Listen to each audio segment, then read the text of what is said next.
Okay na. Mayang gabi. Ano wala? Mayang gabi, sir. Ay, Bok, kumusta ka diha? Okay na tayo, sir. May nga magpapinin mo, sir. Atong ipadayon lang tong guidelines sa community quarantine sa ato ang mga police station, sa atong mga city para in compliance sa directive sa headquarters. So, in addition, na kung i-direct ka mo na mag into defensive posturing sa mga checkpoint because last night there was a harassment of a CAFGO detachment sa Gihunungan sa Negros. So you should be prepared. Okay naman dito ang inyong mga POIs, POMs, di ba, Bok? Yes, sir. Yes, sir. Oo. Karon mag shift ta sa different classification. We'll go to the ILI system of monitoring this supposedly infected personalities in the different areas of Region 7. So ang ibig sabihin sa ILI is influenza like illnesses. So ILI ang atong system wherein ang atong i-monitor kanang mga tao na ay acute respiratory infection pag natang na detect, they should be tested of the COVID-19. Ang pinaka seriously affected ay kining mga SARI or SARI. Ang ibig sabihin nito is severe acute respiratory infection with diarrhea. So again, we need COVID-19 test. Karon na natong testing center diri sa Cebu City ang Vicente Soto Hospital. So we could bring the specimen diri sa Subo, sa Cebu. So other than that, I wish that all our personnel in Siquijor to be safe. Naay mo yung mga PPE? Naay mo yung face mask na? Yes, sir. Right now, sir, ang face mask na to, sir, paunti-unti. Ang ginamit namin, sir, is itong inalaw ko silang gumamit muna sa yung investigative kit natin, sir. May mga face mask din yun, sir. Okay lang yun. You use it. You utilize it. Karon, ang inyong region, I'm trying to produce this washable face mask. Kini man tong na-seal sa region. Hopefully, we could deliver it from the RORO to your office and to the police station. By next week, hopefully we could make around 7,000 of this. Unahon lang nato itong may Negros siguro, and then Cebu, yes, and then yung seriously affected will give them priority sa face mask. So kini na pouch that you could place tissue, reusable man eh. So you could wash this and reuse it. So other than that, you could also come on innovation if you wish. So tana na itong mga plastic na parang helmet na cover. So you could do that as well. And and then please be cautious about those that we will be allowed sa mga checkpoints or sa mga RORO, like yung mga essential services like power, medical services. Pwede na. Pag may mga medical service, you allow them sa checkpoints. Mga DOH officials, Red Cross, WHO, doctors and drivers, hospital staff, employees, including janitors ba ya? We need to use the janitors, medical professionals and other employees, and clinics, itong na yung mga clinics niya na outpatient, private caregivers. Ato pang sa mga checkpoints and sa mga curfew, may curfew diha? Sir, 9 to 4. 9 to 4. So, funeral services shall be allowed sa atong mga checkpoint, yung mga employees ng funeral Yes, sir. service, including the immediate family of the deceased. So, atong dapat allowed sa passage. And then other daily essentials, banks employees, technical services support crew, armored crew, money transfer services.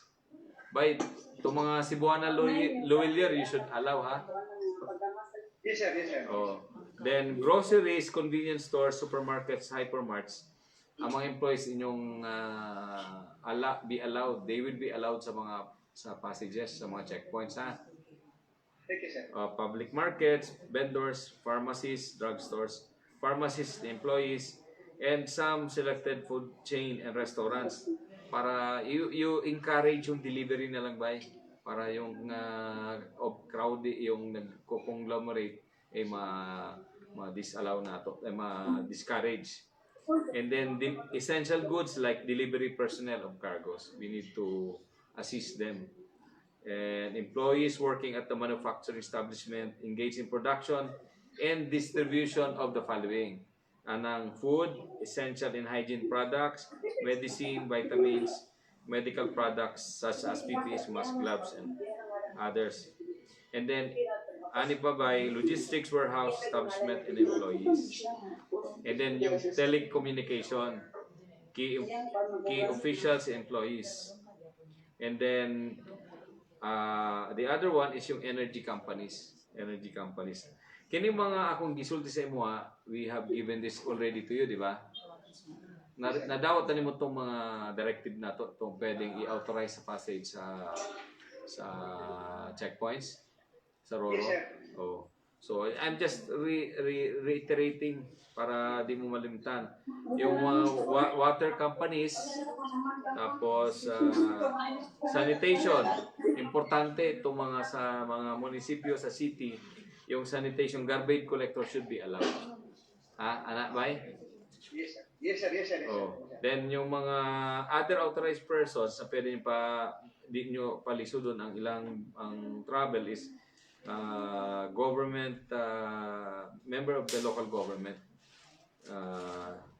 capital market personnel like kung nain mo ba Bangko Sentral diha? Wala mong Bangko Sentral diha, no? Wala, sir. Ang sakop din, sir, is taga Dumaguete. Oh. So Bangko Sentral, kung may SEC ka mo diha, Philippine Stocks, pero kani mga importante mo to sa NCR man to. And then DOLE, they have a Department of Labor. Oh, so you should allow them. Other, yung mga congressman diha, governors, and other important, including media. Ang media diha, tabangin sa makasuroy para ma-cover nila ang what is happening sa probinsya nyo. So others, like yung sa mga consulate, pero wala man siguro consulate. And then kung may mga hotel employees and tenants na nasa mga hotels diya sa Siquijor, you allow them na makapag avail sa kanilang basic duties, like they go to their hotel to render service. And then itong mga foreigner kung maggawas sila, you allow them, and we'll just assist them when they are going out of Cebu through our international airport. So, naimoy airport diha? Sir. Sir. So, yung mga civil aviators, pilots, kung na sila diya na mga essential goods na i-deliver sa inyo, you allow them. So, you establish as well your hotlines numbers. You should have that by para disseminate nimo sa tanan, para if they have issues and concern, the constituents of Siquijor will be Are you coordinating with your governor? Yes, sir. There's the third meeting within this week. Nagka-full meeting na kami, sir. Kanina nag-PBOC kami. Yeah, you need to have this interagency task force. You Yes, sir. create your provincial interagency task force and base your we have our regional Oplan, we call this Cebu Shield kasi prominent man good sa Region 7 is Cebu. So we utilize the Cebu Shield as part of the overall security plan for the whole Region 7. So unsa may concern nimo diha bay? Sa pagkakaroon sir katura gyud ato ang PPA labi niya atong cancer kining on and off na availability sa ating mga pismas.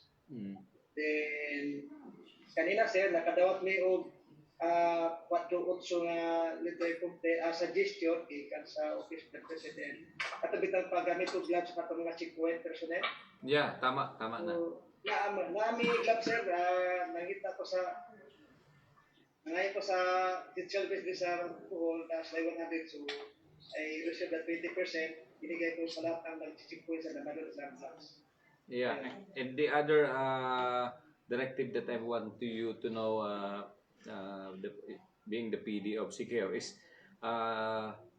the people should know that in the overall concept of having fair and square dissemination of true information, we should prohibit the spreading of fake news.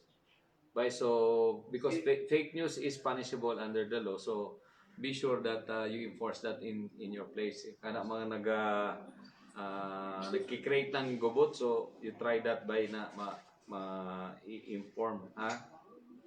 Yes sir, we discussed that also during our PPO sir, sinabi ko kay na sir, merong batas na kagibada sir, just report me i-document lang kung ginamit niya yung i-document lang sir para makita ko sir at ma-process ko sa anti-cybercrime. Yeah, correct. That's precise. Tama yan, bay.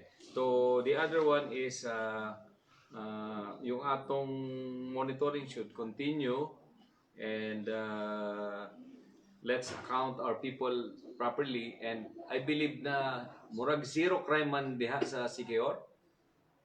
Labi na ron sir. Zero crime, so I congratulate. Labi na ron sir. I congratulate your people, the Siquijor Provincial Police Office, for a job well done.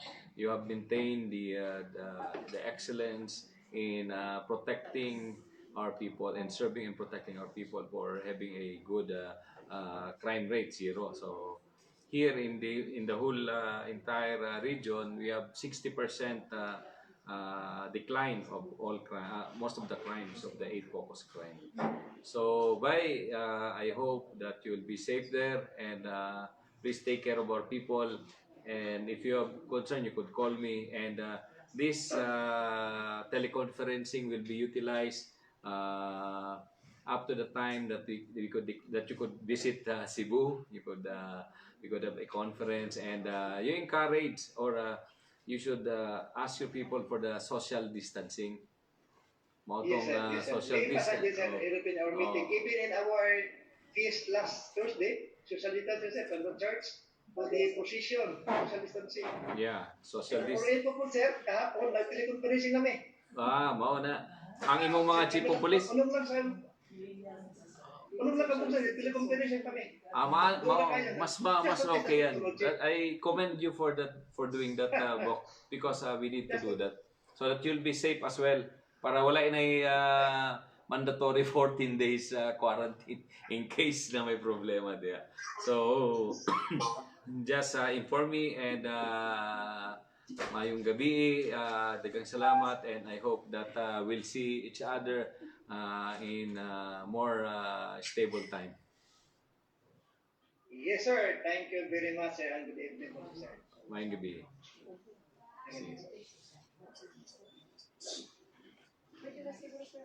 Pwede na kung mag-promotion, sir. Apira mo kinumutingin, sir. Nasaan yung press con ko kanina? Nandun yung public act sa fake news.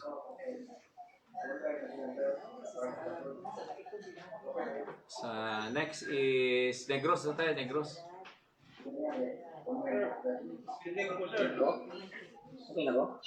Oh, mayong gabi, Julian. Sir, mayong gabi, sir. Ay, kumusta ka na dyan? Sir, so para sir, okay pa sir. Naayos na naman dito sir. Wala namang additional POI, sir. Sa continuing yung ating POM po, sir. Oh. Abot na po sa ng 3,000 plus. 3,000. So, mo shift ta ba sa ano ha? Mo shift ta sa ILI. So, much Yes, more sir. much more easier na to. ILI means influential like illnesses. So, be sure na monitor na to na as I have nadunggan mo tong istorya namin PD sa Bohol. Yes, sir. Yes, Oh. sir. Yes. So I won't repeat the same kabudel of directive, but I would like you to be more concerned sa mga harassment sa mga CTGs. Yes, sir. Oh, Yes, so sir. be sure na our people are secured. You coordinate with the armed forces para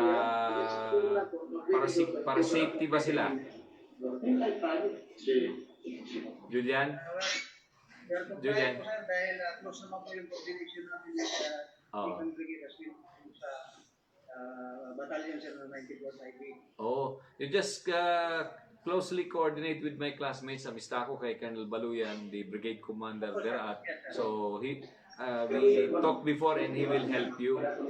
And the other concern by is the about that Bayawan incident. Naayon na to ninyo tong mga checkpoint dito.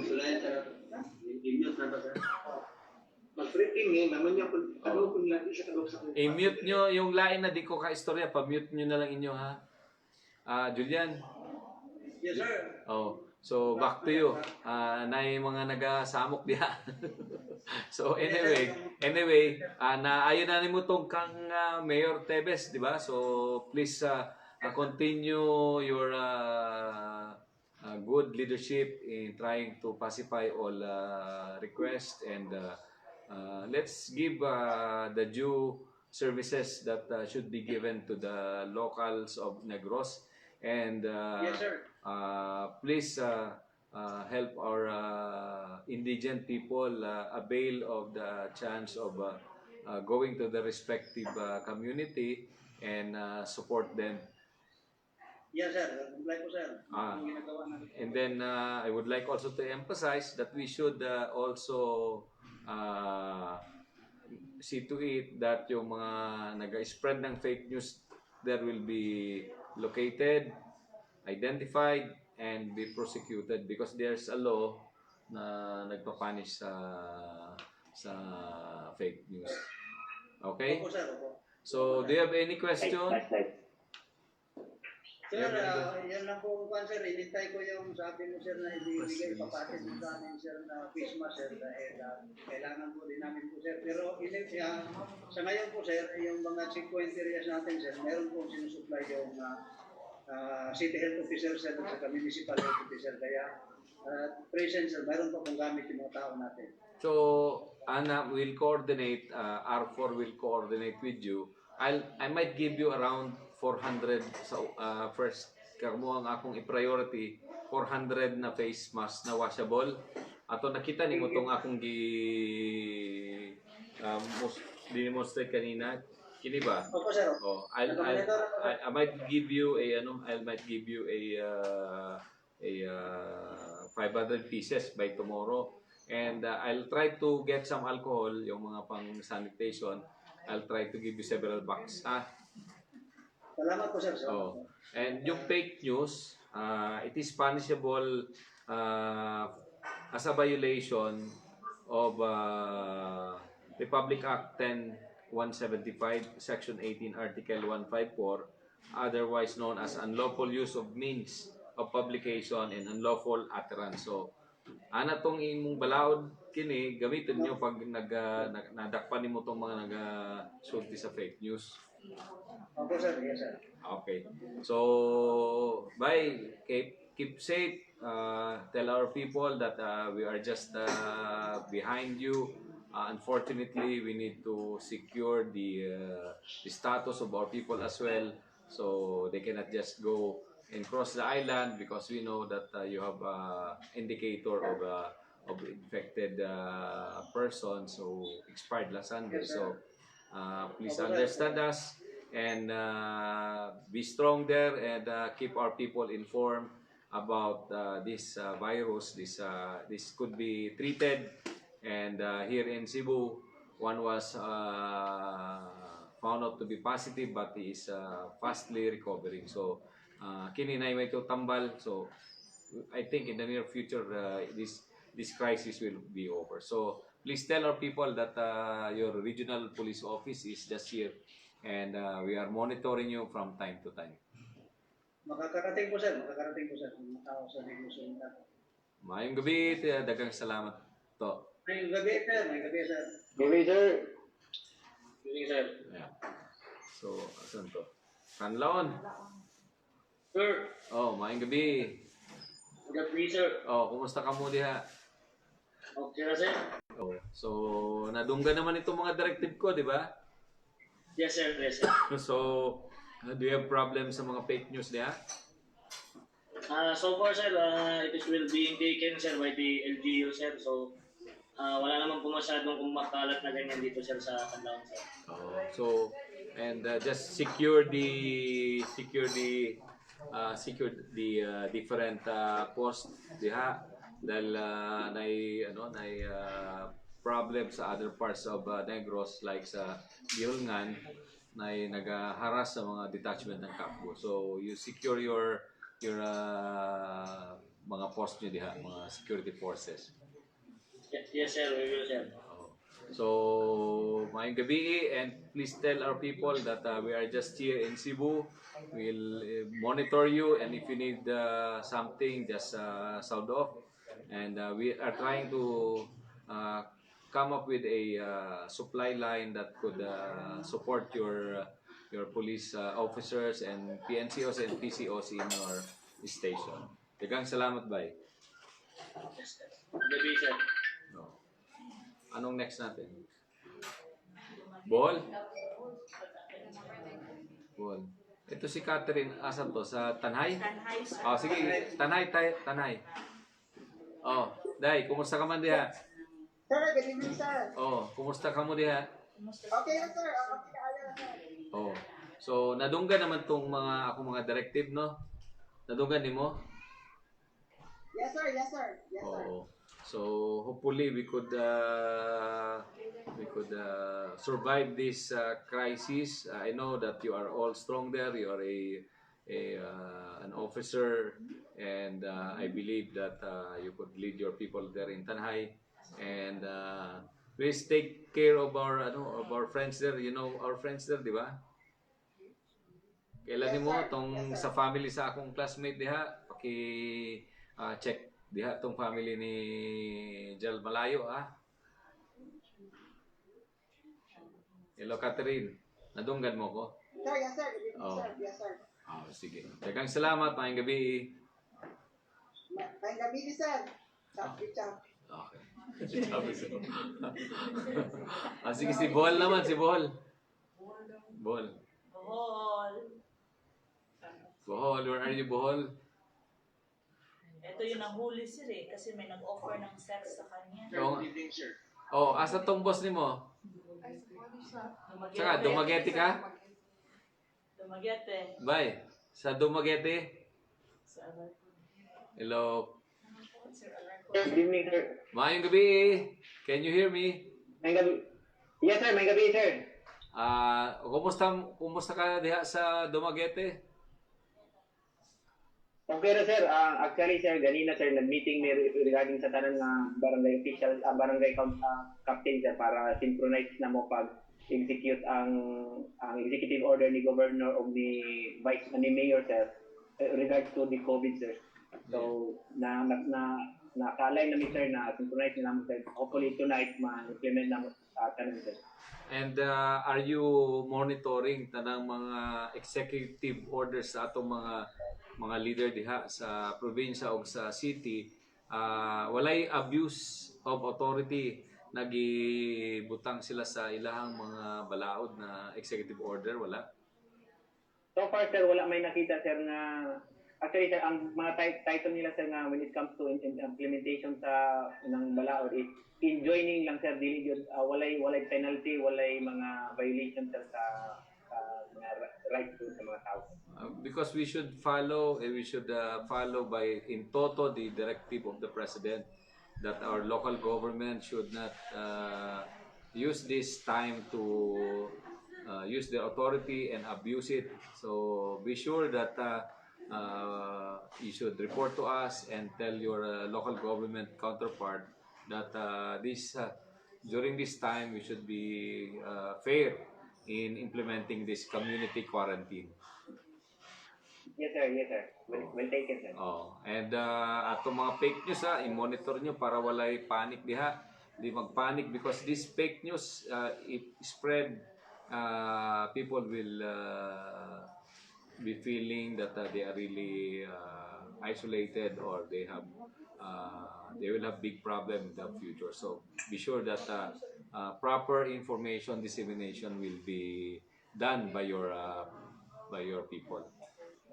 Yes, sir. We'll utilize the PCR section, sir, of the station regarding the fake news, sir, na is punishable by law, sir. Yeah, it's Republic Act 10-175.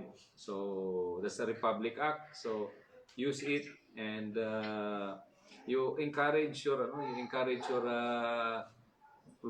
your city or your provincial governor to come up with an ordinance. Maitong ordinance there is sa Cebu ba? Sa Sugbo, they have this ordinance that punish this those who spread fake news. It's 1 year imprisonment and penalty of 5,000. So you could also encourage them to have that kind of law or ordinance. So do you have any question that your PRO could be of help? So far, sir, none, sir, and we are okay, sir, in Dumaguete, sir. Mayang gabi. May gabi, sir. Peter. Bol. Sir, good evening, sir. Jonathan. Sir, good evening. Jonathan. Sir, good evening, sir. Ba't nawawala yun? Yan, good evening. Yung mga passenger mo dyan na galing sa Tagbilaran going to Cebu, na a-assist nyo naman, di ba, yung mga foreign nationals? Yes, sir. We're close in contact with Judith, si Captain Besas, at yung ating SEA officer sa Tubigon are profiling those, nakakuha na sir sa ng list sa mga Mormons na aalis bukas. Mga 40 yun, sir. At pinorward na yung list kay Colonel Baron. And the 2 Japanese, sir, na tinawag din ni Judith, which tomorrow din yata sa aalis na to catch the 7 a.m. flight. Trip para sa trip. Pero, di ba ngayong gabi meron ka rin mga around 40 na mga Japanese, Korean, mix na mga foreign nationals that will be traversing yung from Bohol to Cebu? O lain to? Wala, sir. Iba, sir. Iba. Bukas, sir, yung sa inyo? 40 na yun. Sige. Basta be sure that when you release them sa ports, you have you have applied yung protocols, yung kanilang mga, what they call this? Medical certificate, sir, ang nire-require, sir. Sige. So, kumusta kayo dyan? So far naman, sir, okay naman. At may dumating, sir, na hazmat suit kaninang umaga. 2 yun, sir. Tapos, yung tinext ko, sir, sa'yo na yung mga kulang pa, sir, na mga sa PPEs like yung mask and gloves, hopefully, sir, madagdagan. And that ang problema namin, sir, dito, yung mga stranded sa ibang provinces like Leyte na meron, sir, mga 300 to 400 na mga, sir, na mga Koreanos. Pero by Monday, sir, yata, merong Coast Guard na ship na kukuha sa kanila. Tapos, tinutulungan naman, sir, ng governor natin yon.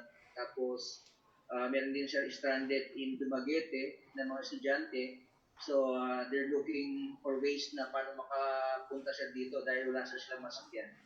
So, tulungan nyo na lang yun, Jonathan, yung mga tao dyan.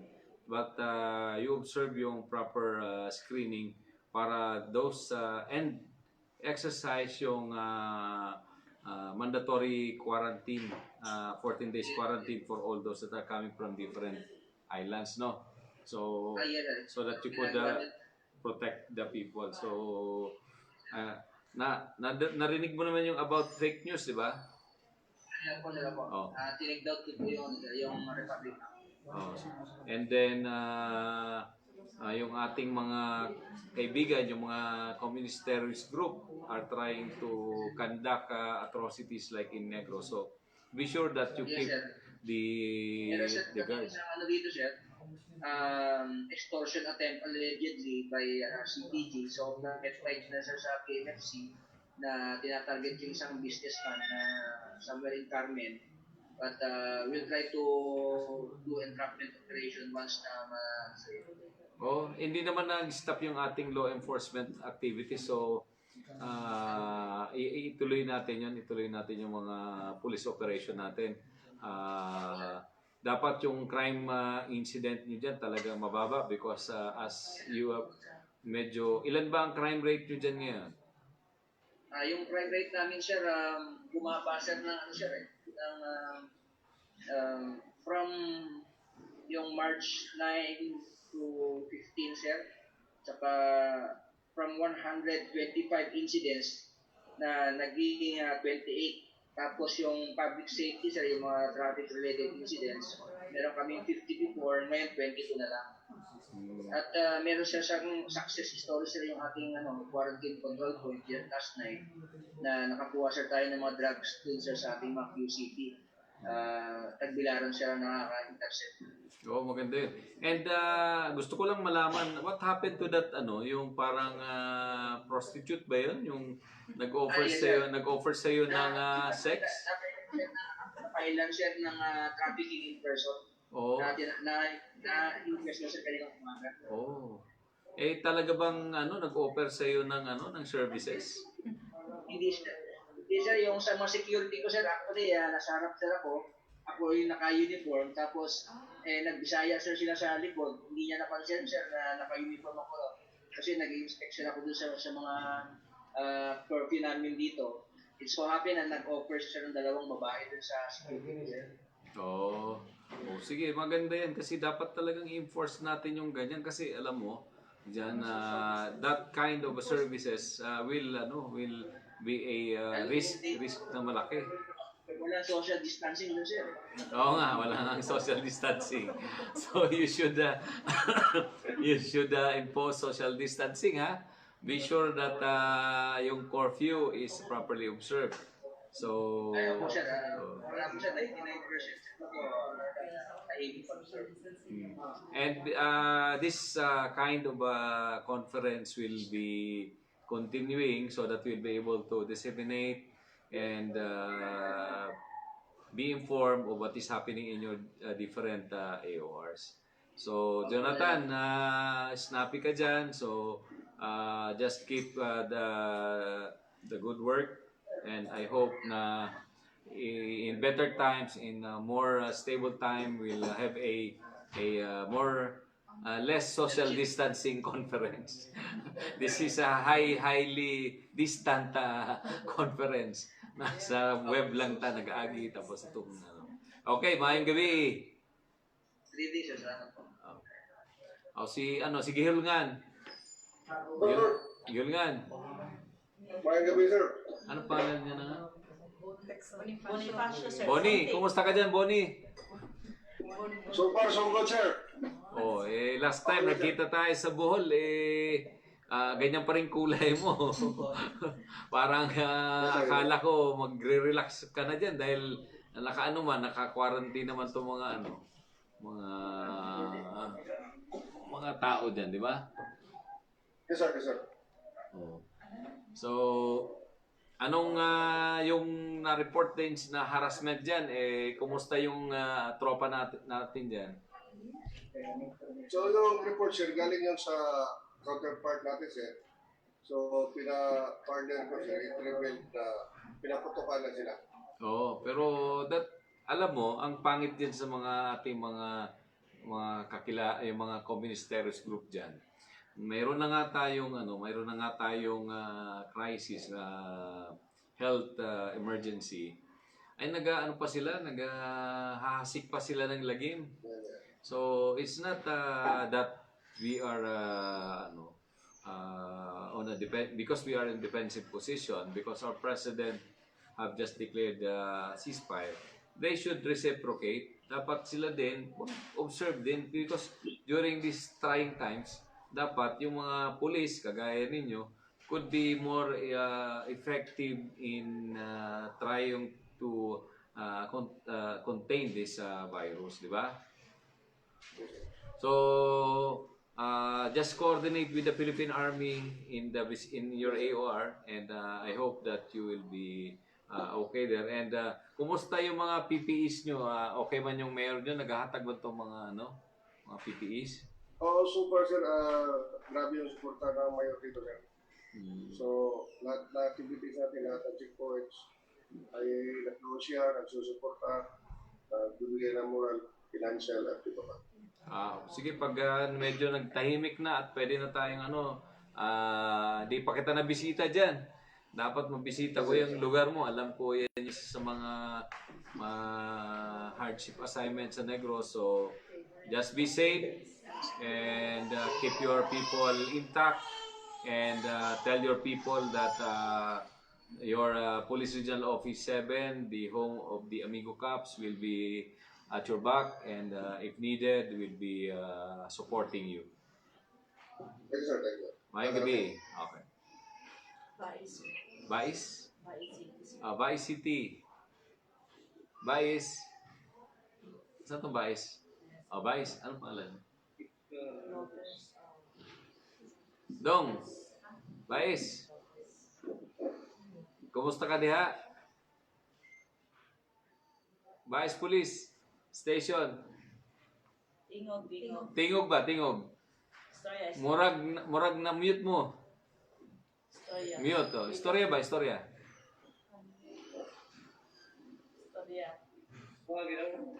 Ana. Okay na. Oy, okay na. Green. Oh. Oy. Bay, kumusta ka mo diha? Ay, meron. Wala siyang ano, sir. Hello? Oh. Bais. Come in. Wala siyang speaker, sir. Anyway, kung nadunggan mo ako dira sa Bae City, kung nadunggan itong mga directive, just follow it, and we hope that things will be better in the next few weeks. Be sure that you take care of your people, your policemen, and di ta maghundang sa police operation on the 8 focus crime, illegal drugs, illegal gambling, and in addition, you secure the different quarantine checkpoints, and be sure that that the directive on